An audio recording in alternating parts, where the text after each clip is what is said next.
Javier Cremades es abogado y es presidente fundador del despacho Cremades y Calvo Sotelo.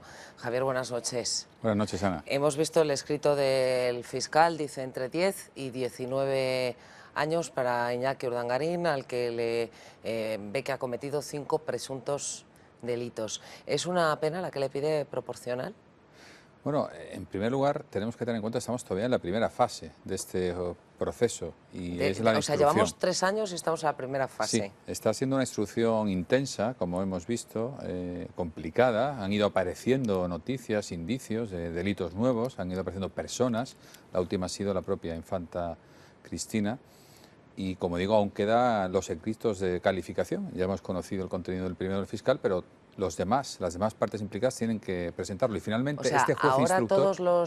todas las partes, la acusación particular, las defensas de cada uno de los imputados, tienen que decir, yo creo que hay estos delitos o hay estos otros y pido esto, esto y esto. Cada uno emite lo que se llama la calificación de los hechos y a partir de ahí el juez hace su propio escrito, donde acusa, convierte en su caso a los imputados en acusados.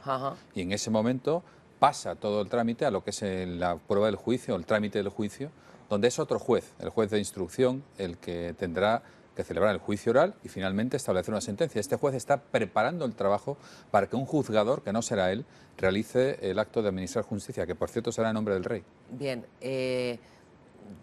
vamos a esperar entonces a las conclusiones de cada uno de ellos, pero ¿van a ser de forma inmediata?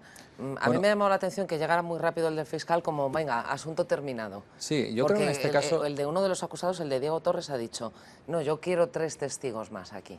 Sí, los procedimientos tienen unos tiempos y unos plazos que con frecuencia se ven desbordados por la realidad. Aparecen nuevos indicios, el juez recibe nuevas peticiones, pero lo normal a estas alturas ya de la instrucción es que se empiecen a producir esos escritos de calificación y que en pocas semanas tengamos una cierta idea de lo que las partes piden, cada una de ellas, tanto la acusación popular como el Ministerio Fiscal y la Abogacía del Estado. Y a partir de ahí es el propio juez el que tiene que hacer su propio escrito de calificación, que es el definitivo. Que, el por juez cierto, es el que dice, se acabó la instrucción. Eso es. Ya no acepto más dicta un auto, testimonios ni más pruebas de nada. Una resolución motivada que se llama auto, en la que, como digo, decide lo que le va a pasar al juez instructor, en este caso al juzgador, y convierte a los imputados en acusados o los libera de esa carga fiscal. La imputación no es ninguna acusación, ni mucho menos una sentencia, sino es dar un estatuto privilegiado a algunas personas que podrían acabar estando implicadas en una trama que parece delictiva, pero lo que se les confiere son unos derechos precisamente basados en la presunción de inocencia y en el principio acusatorio de no declarar en contra propia, de poder en definitiva establecer una estrategia de defensa. Eso es lo que ha pasado con la infanta Cristina. Ahora veremos si finalmente el juez, después de haber ido esa declaración, considera que sigue o no imputada. O sea, que el juez puede levantar la imputación y decir no tengo pruebas para acusarle a usted de nada, o creo que sí hay pruebas y se tiene que sentar usted en el banquillo de los acusados. Y eso solo lo decide el juez Castro. Solo un pequeño matiz. El juez va a decidir, será el único que lo decida, si efectivamente libera de la imputación a la infanta o mantiene la imputación, lo que no es lo mismo que sentar en el banquillo de los acusados. Bien, hay un debate. ¿Cuál es el matiz? El matiz es la diferencia? Está precisamente en esas dos doctrinas del Tribunal Supremo, una y del Tribunal Constitucional otra, que son la doctrina Botín y la doctrina Atucha. Si sigue siendo imputada, pero no hay una acusación particular, es decir, una acusación de alguien que haya sido dañado directamente por ese daño, lo normal es que no se siente en el banquillo de los acusados, que no haya un juicio contra ella. O sea, el juez dice, mantengo la imputación, pero ni los abogados, por ejemplo, de Diego Torres, que es una de las acusaciones particulares, no piden que se siente en el banquillo, no se sentará, aunque lo pida el sindicato Manos Limpias, que es el más beligerante en este caso. Esa es la aplicación de la doctrina Botín. En la otra doctrina, la doctrina Atucha, lo que vino a decir es que porque hay intereses genéricos de terceros involucrados, la acusación popular es suficiente para sentar en el banquillo a una persona. Y eso es lo que sucedió al señor Atucha, que con una mera acusación de un grupo de personas que ejercían la acusación popular fue sentado en el banquillo. En este caso hay disputas entre los penalistas, entre los especialistas, sobre si se debe aplicar la doctrina Botín o, por entender que es un daño contra la hacienda pública, contra el conjunto de la sociedad, podría también aplicarse la doctrina Atucha. Yo personalmente pienso que si finalmente la infanta Cristina es imputada, será difícil que evite la pena de banquillo, porque debajo de todo lo que está pasando también late un debate constitucional.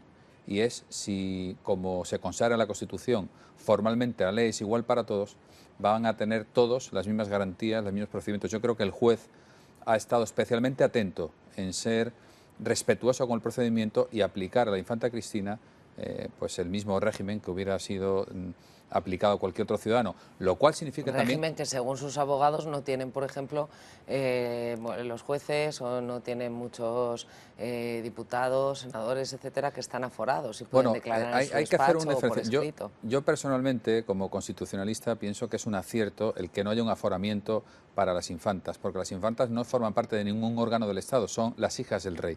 Es el rey el que es el jefe del Estado. Pero en cualquier caso, lo que hemos visto es que este juez, que es un juez digámoslo, de instrucción, está instruyendo, se ha comportado, en mi opinión, de una manera ejemplar. Ha sido especialmente respetuoso, por ejemplo, en tratar de asegurar, finalmente con poco éxito, pero ha hecho todo lo posible, con unas medidas excepcionales, el secreto de esas declaraciones. La justicia en España, según la Constitución, es pública, pero hay momentos en el procedimiento que son secretos. Este es uno de ellos. La instrucción, que es algo así como la investigación. Sí, sobre todo en esta toma de declaraciones de unas personas que están ejerciendo un derecho de defensa propio y que todavía no se sabe si realmente van a ser acusadas de delitos o no. La infanta Cristina no ha sido acusada de ningún delito todavía. Bien, y a partir de ahí, ¿es el juez José Castro el que decide si aplica la doctrina Atucha o la doctrina Botín? ¿Si mira el interés popular o solo el interés de las partes directamente interesadas? El juez Castro dictará un auto que además no es recurrible, será definitivo. Y finalmente tendrá que ser el nuevo juez, el juez instructor, pasa los papeles al juez que va a dictar la sentencia y celebrar el juicio, y él es el nuevo juez el que tendrá que decidir quién se sienta o no en el banquillo. O sea que José Castro recomienda, pero no es el José que tiene la Castro lo que última hace es palabra. elevar su informe ya y entregarlo al juez que deberá conducir la celebración del juicio oral, ese es el momento del banquillo, por así decirlo, la práctica de las pruebas que se propongan y finalmente el acto más importante, que es dictar la sentencia. Bien, me decías, estamos en la primera fase, que es la fase de instrucción, que es la investigación. ¿Qué fases quedan? Bueno, si hay un procedimiento abreviado, como parece ser que finalmente habrá, y se abre esa fase de procedimiento oral, no habrá esa fase intermedia, que es la fase de calificación.